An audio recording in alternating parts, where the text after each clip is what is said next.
వాగ్బలం ప్రేక్షకులకు నమస్కారం. మనకి దేవుడి పేర్లు పెడుతూ ఉంటారు.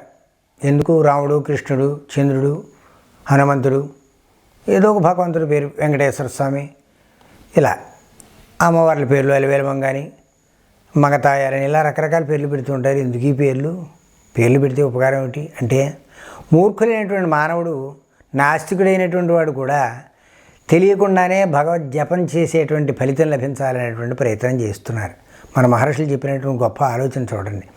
ఏదో ఒక పేరుతో వెంకటేశ్వర, రామ, ఇలా మార్కండేయ, ఇలా ఏదో రకరకాల పేర్లు పెడుతూ ఉంటారు. ఏ పేర్లు పెట్టినా ఆ భగవన్నామం పలకడం వల్ల తెలియకుండానే రామ రామ అంటూ ఉంటారు.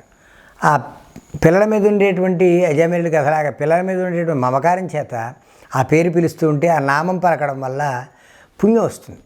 కాబట్టి అటువంటి పుణ్యాన్ని పొందడం కోసం మనకి చెప్పారు ఇవన్నీ.